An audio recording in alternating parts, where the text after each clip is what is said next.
Um mundo desconhecido, com povos, deuses e línguas diferentes, repleto de mistérios e riquezas inexploradas. No final do século XV, navegadores europeus corajosos se lançaram ao mar em busca de novas terras e oportunidades, e as ondas do Atlântico Norte e do Pacífico Sul não seriam mais obstáculos, mas passagens para esse mundo desconhecido, um novo mundo. Neste vídeo vamos desvendar a história fascinante por trás das expedições espanholas nas Américas, que mudaram o curso da história mundial. Como e por que esses homens ousados cruzaram o oceano para desbravar esses continentes desconhecidos, e quais foram as consequências de suas viagens.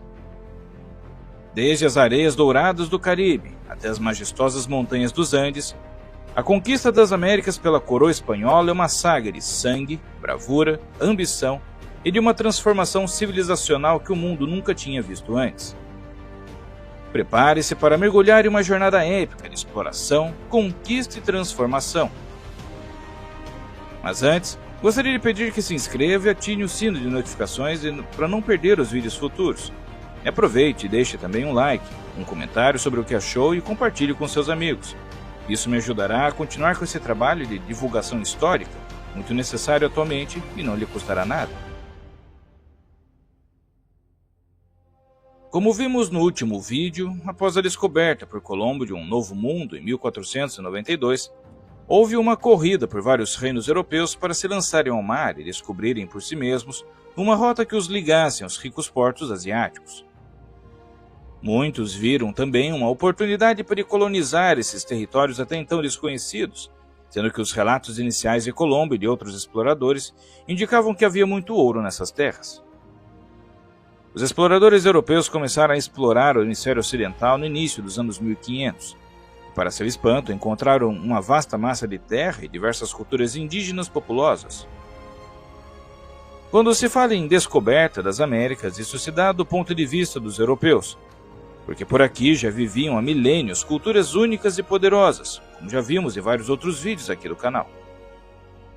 Mas, de certa forma, foi também uma descoberta para esses indígenas, que descobriram um povo estranho que vinha pelo mar em suas caixas de madeira e cordas, com um idioma diferente e com armas e animais nunca antes imaginados por eles.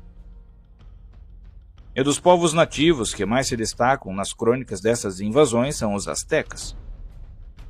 Os astecas estavam localizados nas planícies da costa do Golfo da América Central e nas altas extensões das Sierras Mexicanas, e seu império era uma confederação de 3 grandes cidades-estado, Tenochtitlan, Texcoco e Tlacopan.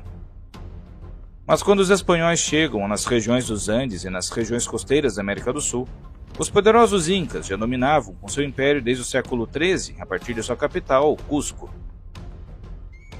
A civilização maia estava espalhada pelo sudeste do atual México, Guatemala, Belize, Honduras e El Salvador. E quando os espanhóis chegaram, a civilização maia já havia passado de sua idade do ouro, mas ainda era significativa na península de Yucatán e nas terras altas da Guatemala. Os taínos e caribes estavam distribuídos pelas grandes e pequenas Antilhas no Mar do Caribe, governados por chefes regionais. Em 1492, havia 5 chefias taíno nas ilhas tomadas por Colombo. Os europeus descobriram que as sociedades indígenas cultivavam culturas totalmente diferentes das que eles conheciam. Os agricultores ameríndios cultivavam mandioca, milho, batata, feijão, abóbora, tomate e pimenta, enquanto os espanhóis cultivavam trigo, cevada, repolho, cebola, alho e cenoura.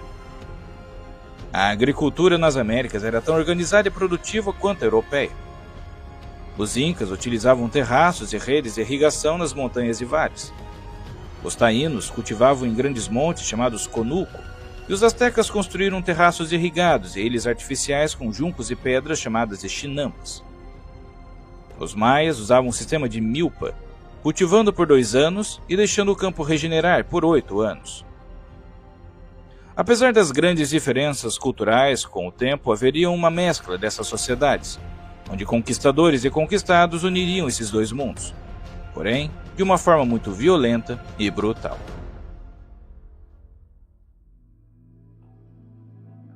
Cristóvão Colombo chegou às Américas em 1492. e até a sua morte acreditou ter encontrado a Ásia. Mas, diferente de outros conquistadores espanhóis posteriores, ele não conquistou os taínos em grande escala, mas estabeleceu o assentamento de La Isabela, na atual República Dominicana, de onde explorou a ilha em busca de ouro e prata, impondo um sistema de tributo conhecido como encomienda, que foi muito brutal aos taínos, onde foram forçados a garimpar ouro e produzir alimentos para os colonos. Colombo também introduziu culturas e pecuária europeias para aclimatar a população europeia às novas terras e abrir um espaço para o cultivo de culturas comerciais destinadas ao consumo europeu. O explorador Hernán Cortés invadiu o Império Azteca com a ajuda de muitos aliados indígenas, aproveitando a frágil confederação de cidades-estados do Império. Após uma expedição anterior liderada por Juan de Grijalva, Cortés iniciou sua campanha em 1519, capturando o imperador Cuauhtémoc e a capital azteca Tenochtitlan em 1521. Os espanhóis continuaram suas campanhas contra os maias na península de Yucatán, em Guatemala, contra os tarascanos do Império Purépecha no noroeste de Michoacán e contra os chichimecas no norte do México.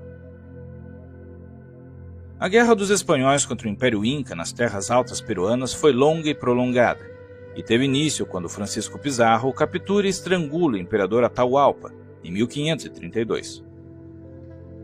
A conquista do Império Inca pelos espanhóis foi facilitada, pois havia uma guerra civil entre os partidários de Atahualpa e seu irmão Huáscar, além do apoio de várias nações indígenas que também haviam sido oprimidas pelos Incas por décadas. Em 1542, essas províncias foram reorganizadas e nomeadas como Vice-Reino do Peru, governada a partir de Lima. Blasco Núñez Bela foi nomeado como primeiro vice-rei em 1544, mas foi durante o mandato do quinto vice-rei, Francisco Álvares de Toledo, conhecido como organizador supremo do vice-reinado, que o território foi consolidado e que deu a forma do atual Peru. Ele foi também responsável pela feroz perseguição do estado neo-inca em Vilcabamba e pela morte do último Sapa Inca, Tupac Amaru, numa implacável perseguição a toda forma de resistência inca e a cultura inca.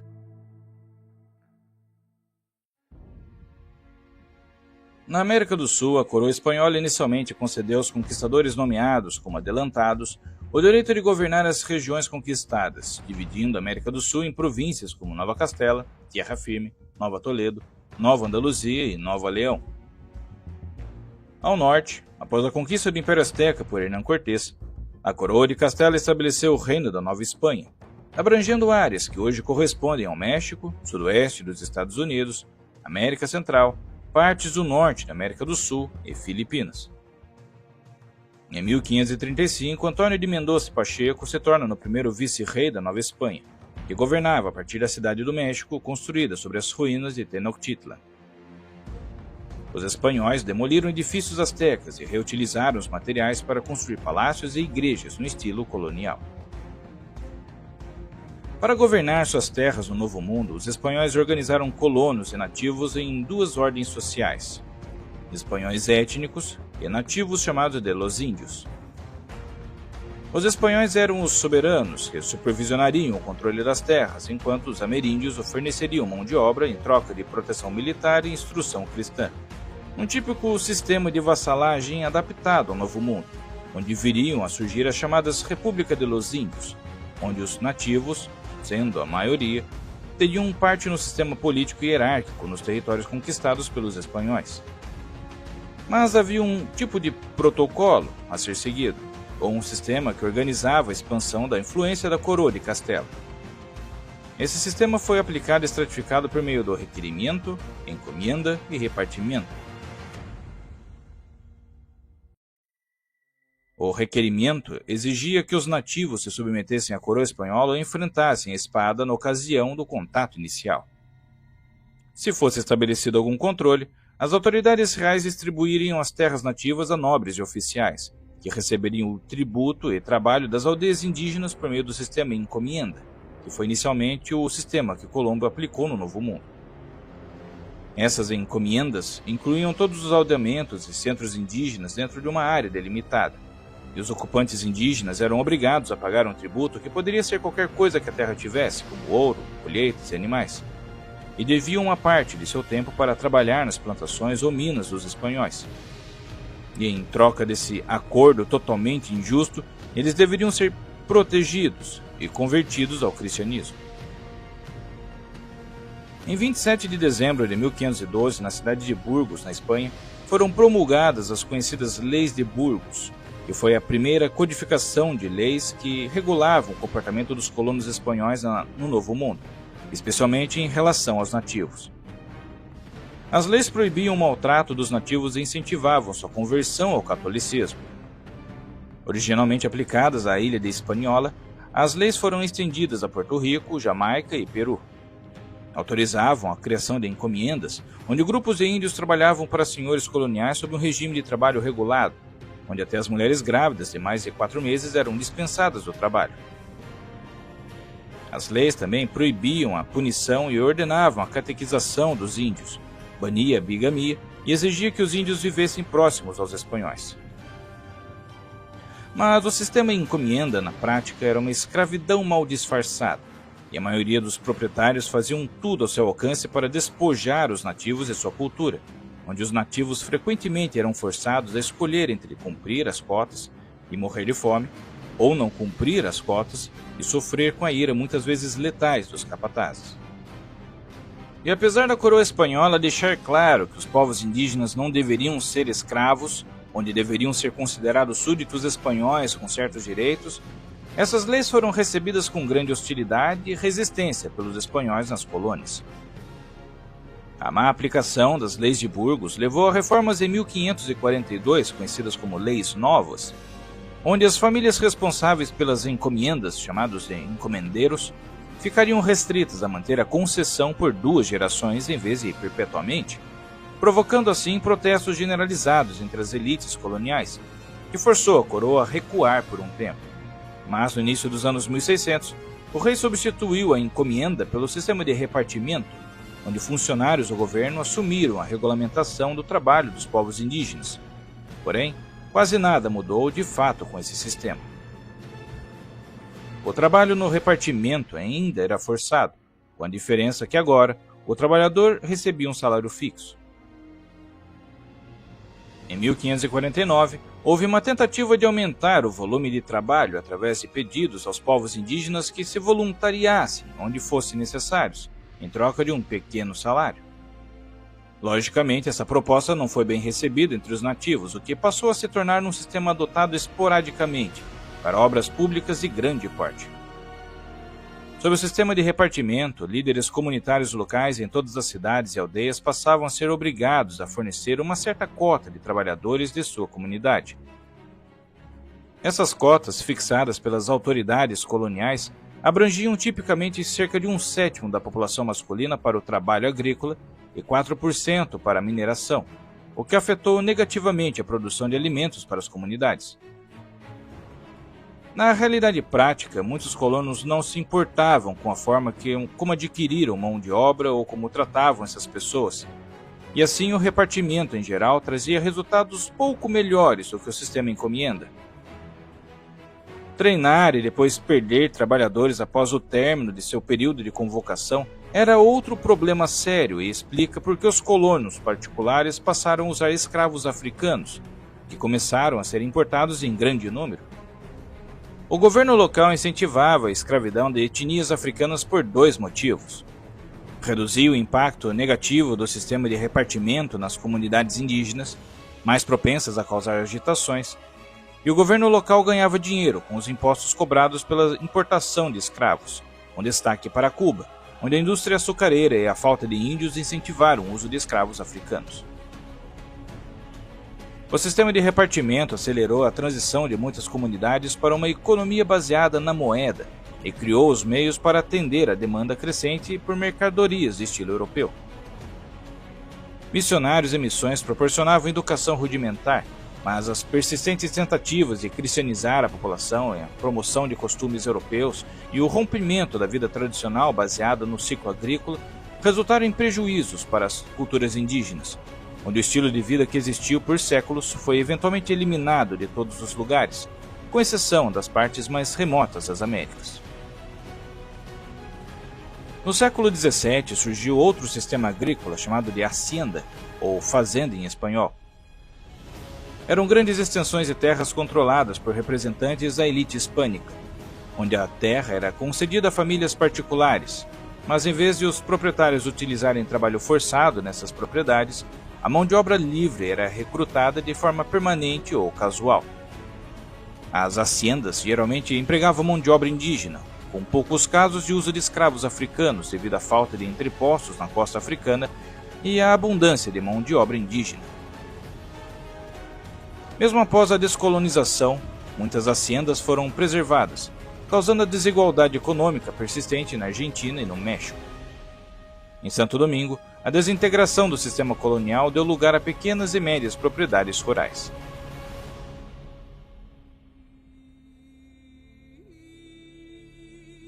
A conquista espanhola das Américas marcou um dos capítulos mais transformadores e complexos da história mundial. Com ela, houve uma fusão turbulenta de culturas, tradições e sociedades que remodelaram para sempre o destino do Novo Mundo. As mudanças sociais e culturais foram profundas, desde a imposição do cristianismo e da língua espanhola, até a introdução de novas práticas agrícolas, tecnologias e sistemas de governo. Entretanto, esse período também trouxe consigo uma sombra de devastação. A brutal exploração dos povos indígenas, a desestruturação de civilizações inteiras como os astecas e incas e a disseminação de doenças europeias causaram mortes e destruição em uma escala sem precedentes. A escravidão de africanos nas plantações e minas deixou cicatrizes que ainda ressoam nas sociedades contemporâneas. O legado da conquista espanhola é, portanto, duplo. Por um lado, observamos a criação de novas sociedades mestiças, a integração de culturas e a formação de nações que hoje compõem a América Latina. Por outro lado, lidamos com as consequências persistentes da desigualdade, injustiça e o desafio contínuo de reconciliar um passado doloroso com um futuro mais equitativo. Ao refletirmos sobre essas vastas mudanças, somos compelidos a reconhecer que a história é tecida de conquistas e tragédias, inovações e perdas.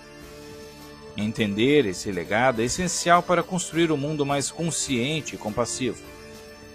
A conquista espanhola das Américas não é apenas uma narrativa de poder e dominação, mas também um convite à reflexão sobre a resistência, resiliência e a capacidade humana de forjar identidade e esperança, mesmo nas circunstâncias mais adversas. Espero que tenha gostado desse vídeo e se chegou até aqui, deixe um joinha e compartilhe com mais pessoas. Se não é inscrito, considere se inscrever para receber vídeos como esse semanalmente. E se já é inscrito, verifique se o sino de notificações está ativado. Na descrição tenho também links para livros e cursos e até uma chave Pix, caso considere contribuir com o meu trabalho. Desde já agradeço o seu tempo e atenção, e até a próxima história.